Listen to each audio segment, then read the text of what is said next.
নমস্কার, দ্য রিপোর্টে স্বাগত। প্রায় 26,000 শিক্ষক শিক্ষিকা ও শিক্ষাকর্মী চাকরিহারাদের চাকরি যাওয়া প্রসঙ্গে ফের নাম না করে সিপিএম নেতা বিকাশ রঞ্জন ভট্টাচার্যকে কাঠগড়ায় দাঁড় করালেন মুখ্যমন্ত্রী মমতা বন্দ্যোপাধ্যায়। এমনকি উত্তরবঙ্গ সফরের আগে বিকাশ ভবনের সামনে আন্দোলনরত চাকরিহারাদের কার্যত হুঁশিয়ারি সুরে মানবিক হওয়ার অনুরোধ জানালেন তিনি। দেখুন, প্লিজ আপনারা আমাকে এটা নিয়ে কিছু বলবেন না। আমার যথেষ্ট সিম্প্যাথি ওদের প্রতি আছে, ছিল এবং থাকবে। কিন্তু আপনাদের একটা জিনিস মানতে হবে, আমি তো মিটিং করে বলেছিলাম আমরা রিভিউ করব। কোর্টের ব্যাপারে আমাদের আইন মেনে চলতে হয়, একটা বাধ্যবাধকতা থাকে, এটা সবাইকে বুঝতে হবে। এবং আমাদের দিক থেকে আমরা রিভিউ পিটিশন করেছি। যদি রিভিউ পিটিশন অ্যালাউ করে ভালো কথা। আমরা চাইবো, আমাদের আইনজীবীরা চাইবেন তাদের মতো যাতে ওদের চাকরি থাকে। কিন্তু সেখানে কোর্ট যদি কোনো ডিসিশন নেয় তাহলে আমি বলতে পারি না যে আমি মানবো না, কারণ কোর্টের ডিসিশন মানতে আমরা বাধ্য। কিন্তু সেক্ষেত্রে এখনো পর্যন্ত কারো মাইনে বন্ধ হয়নি। এমনকি গ্রুপ সি গ্রুপ টি যারা টাকা পাবে না তাদের জন্য একটা স্কিম করে টাকা দেওয়া হচ্ছে। তার উপরে আমি জানি না, আমার একটা জিনিস খুব খারাপ লাগে, যারা উস্কাচ্ছে তারাই কিন্তু মামলাটা করেছে ওদের বিরুদ্ধে। চাকরিগুলো কিন্তু আমাদের জন্য যায়নি। চাকরিগুলো যাদের যাবার পথে দাঁড়িয়েছে সেটার জন্য দায়ী যারা, আমি তাদের বলবো এটা না করলেই পারতেন।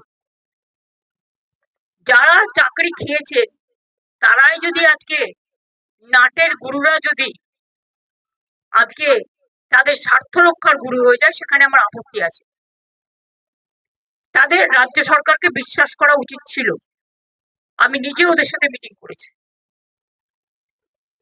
শিক্ষকদের কাছ থেকে আমরা মিনিমাম সম্মান, সৌজন্য এটুকু প্রত্যাশা করি।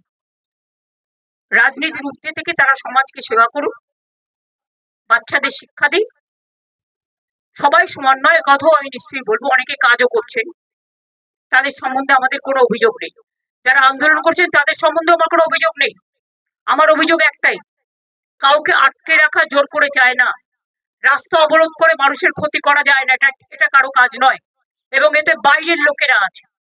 টিচারের সংখ্যা কম, বাইরের লোকের সংখ্যা বেশি। এই তো দেখছেন, মেয়েরা বলছে প্রেগনেন্ট মাদার বাড়ি যেতে দিচ্ছে না। অফিসে কাজ করছে তাকে 14 ঘন্টা, 18 ঘন্টা, 20 ঘন্টা আটকে রেখে দেওয়া হয়েছে। একটি মেয়ে পরীক্ষা দিতে গেছে, পরীক্ষার্থী, সে বারবার বলেছে আমি বাড়ি যাব, আমার বাড়ির লোক চিন্তা করবে। তাকে নামতে দেওয়া হয়নি, বেরোতে দেওয়া হয়নি, এবং সে ভয়ে লাফ দিয়েছে। তার পায়ে চোট আছে, সে হসপিটালে ভর্তি হয়েছে। মনে রাখতে হবে না, আগে আমরা মানবিক মানুষ। মানবিকতাকে শ্রদ্ধা করলে তাকে ভালোবাসা যায়, তাকে সম্মান করা যায়। আমি আন্দোলনের বিপক্ষে নই, কিন্তু আন্দোলন করারও একটা লক্ষ্মণ রেখা আছে। আমার যেমন অধিকার নেই কাউকে বাধা দেবার, অন্যেরও অধিকার নেই আমাকে বাধা দেওয়া।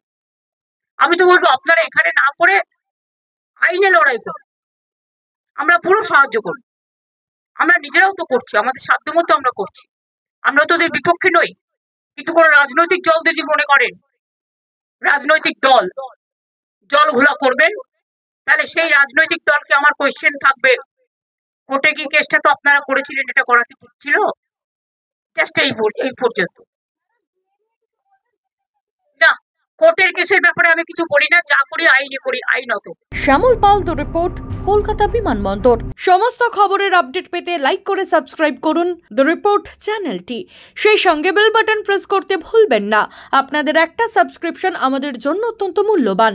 একই সঙ্গে ফলো করুন আমাদের হোয়াটসঅ্যাপ চ্যানেলটিও। জয় হিন্দ।